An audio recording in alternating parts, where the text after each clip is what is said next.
Es lunes 18 de noviembre del año del Señor 2024.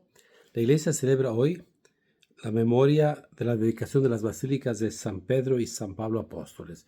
Son los dos grandes apóstoles de la iglesia, Pedro para los judíos y Pablo para los gentiles. Ellos dos murieron mártires en Roma y hay dos grandes basílicas, quizás las dos basílicas más importantes de la cristiandad. La Basílica de San Pedro en el Vaticano, que es ya en el siglo IV se construyó la primera basílica, la basílica constantiniana, que estaba construida sobre un cubículo que en el 1946-48 se excavó y en estas palabras aquí está Pedro. Entonces está un cubículo, arriba está la basílica constantiniana que fue derrumbada y la basílica actual que es del 1500 a 1600. Es quizá la iglesia más bonita de la cristiandad. Y por otra parte está la iglesia de San Pablo extramuros, que según la tradición ahí fue sepultado, una iglesia también muy antigua, pero que se quemó en el 1800 y cacho y está rehecha. Y ahí se dice que están los restos de San Pablo. Y siempre van juntos, ¿no? San Pedro con la espada,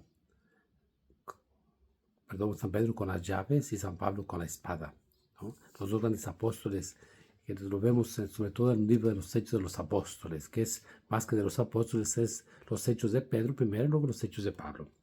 El Evangelio está tomado de San Mateo capítulo 14, versículo del 22 al 33.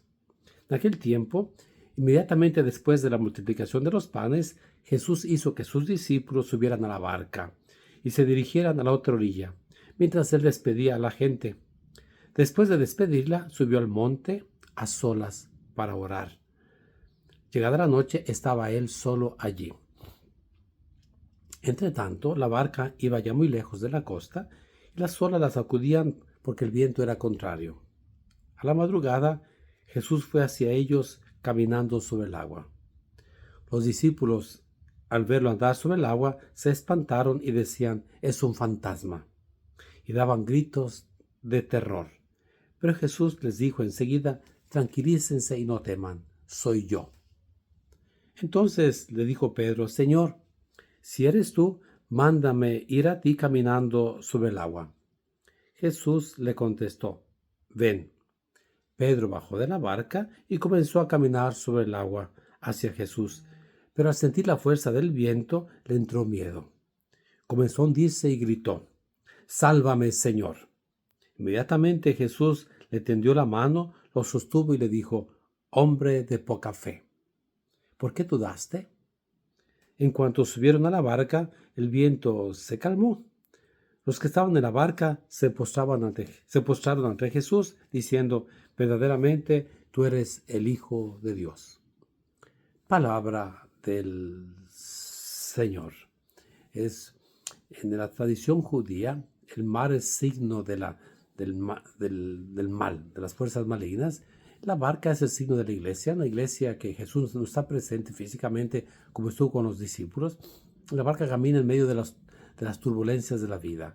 Y entonces, ¿dónde está Jesús? Al final de cuentas, cuando las olas se baten contra la barca, cuando hay tantos problemas, tantas dificultades, uno se pregunta, ¿y dónde está Jesús? ¿No dejó Jesús a la iglesia, a su esposa sola?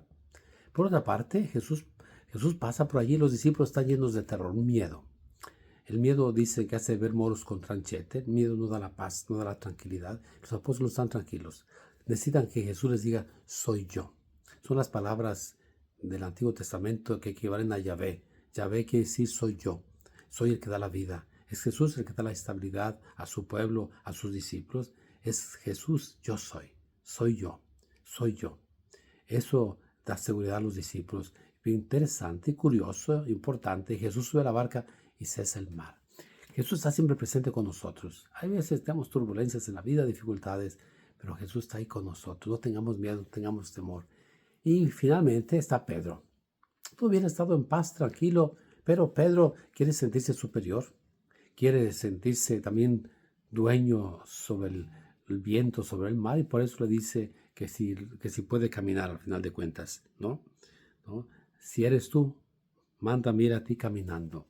Jesús quiere caminar, quiere que Pedro camine, y Pedro confía en el Señor, pero yo creo que eso es lo importante. En vez de que Pedro ponga sus ojos fijos en Jesús, pone sus ojos fijos en el mar, en el viento, y se descentra en Jesús. Y cuando uno se descentra en Jesús, empieza a hundirse.